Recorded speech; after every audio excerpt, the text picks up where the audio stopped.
नमस्कार। Super India news TV में आपका स्वागत है। मैं हूं राजेश आर्य। आइए देखते हैं आज का विशेष समाचार। बिना शिक्षक विश्व गुरु बनने का सपना। इसका कोई औचित्य नहीं कि प्राथमिक विद्यालय से लेकर विश्वविद्यालय तक शिक्षकों की कमी का सामना करते रहें। हर नया वर्ष नई आशाएं लेकर आता है।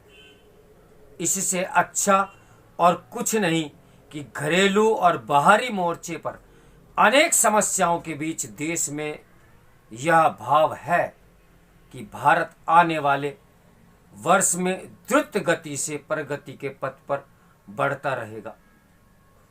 इसी भाव के तहत कई प्रतिष्ठित व्यक्तियों की ओर से यह भी कहा जा रहा है और कहा जाता है कि भारत विश्व गुरु बनने की दिशा में बढ़ रहा है।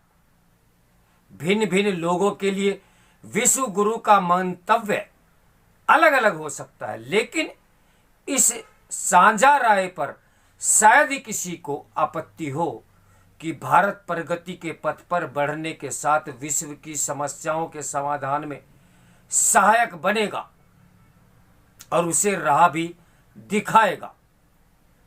पता नहीं ये कब होगा, लेकिन इसमें संदेह नहीं कि देश के आगे बढ़ने का एक रास्ता हमारे विद्यालयों और विश्वविद्यालयों से होकर निकलता है। देश को आगे ले जाना है तो शिक्षा में सुधार सर्वोच्च प्राथमिकता होनी चाहिए। यह प्राथमिकता केवल तय ही नहीं की जानी चाहिए, बल्कि धरातल पर अमल होती दिखनी भी चाहिए।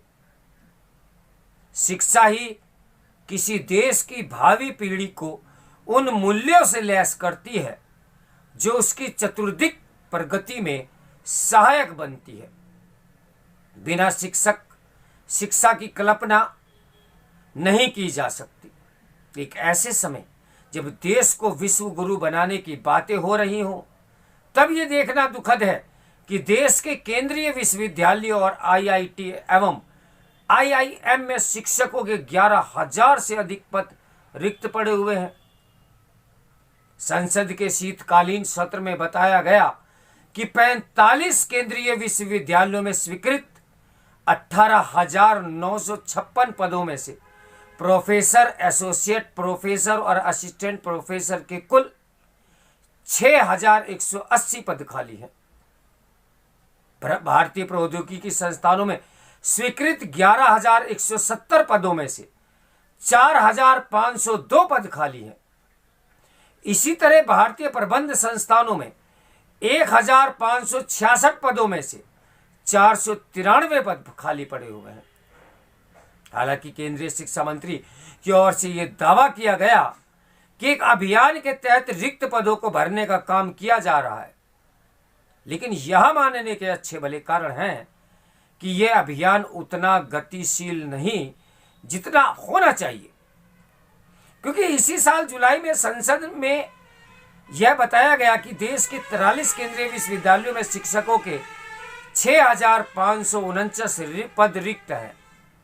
इनमें से कुछ विश्वविद्यालय ऐसे थे जिनमें शिक्षकों के सैकड़ों पद खाली थे। अब क्या स्थिति है पता नहीं, लेकिन यह किसी से छिपा नहीं कि कई बार कुलपतियों से लेकर शिक्षकों की नियुक्तियों में आवश्यकता से अधिक समय लगता है। कई बार अनावश्यक देरी के कारणों के बारे में भी कुछ पता नहीं चलता। जब केंद्रीय विश्वविद्यालयों और आईआईटी एवं आईआईएम में शिक्षकों के तमाम पद रिक्त हैं, तब ये अनुमान आसानी से लगाया जा सकता है कि राज्यों के विश्वविद्यालयों और तकनीकी एवं मेडिकल कॉलेजों के शिक्षकों के रिक्त पदों की क्या स्थिति होगी। दुर्भाग्य से स्थिति अनुमान से अधिक खराब है। कई विश्वविद्यालय ऐसे हैं जिनमें शिक्षकों के तमाम पद रिक्त होने के बाद भी वर्षों और किसी मामले में तो दशकों के से भर्तियां नहीं हुई है।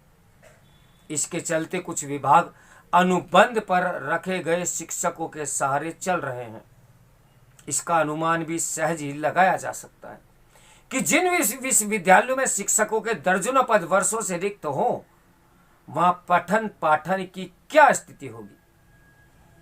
इस पर हैरानी नहीं कि शिक्षकों की कमी के चलते देश के कुछ विश्वविद्यालय 3 साल की पढ़ाई के बाद दी जाने वाली डिग्री 4 वर्षों के बाद भी नहीं दे पा रहे हैं।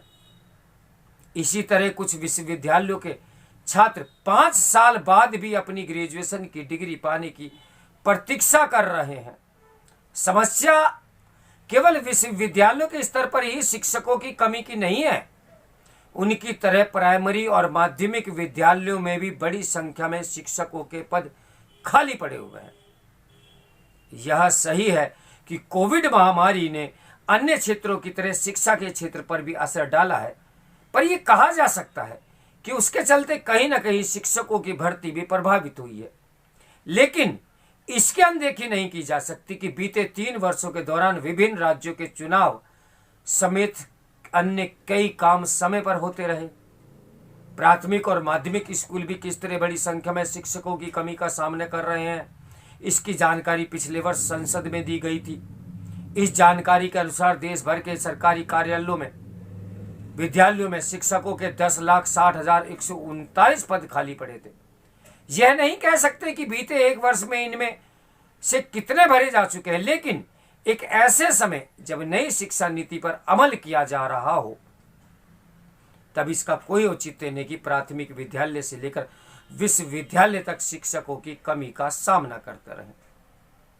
जैसे बेहतर शिक्षा के लिए पर्याप्त शिक्षक आवश्यक है, वैसे ही पाठ्यक्रम की गुणवत्ता भी। यह बार बार सुनने को मिलता है कि हमें गलत इतिहास पढ़ाया गया है, लेकिन इस सवाल पर जवाब किसी के पास नहीं कि क्या ऐसा इतिहास नहीं पढ़ाया जा रहा है। अब ऐसा इतिहास नहीं पढ़ाया जा रहा है, समझना कठिन है कि ऐसे उपाय क्यों नहीं किए जा रहे हैं जिससे भावी पीढ़ी को गलत इतिहास न पढ़ाया जाए।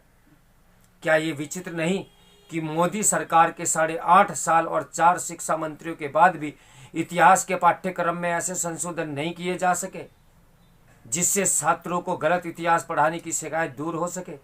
चूंकि ऐसी शिकायतों का समाधान नहीं हो रहा है, इसलिए इस दावे पर संदेह होता है कि भारत विश्व गुरु बनने की राह पर है। जबकि सुपर इंडिया न्यूज टीवी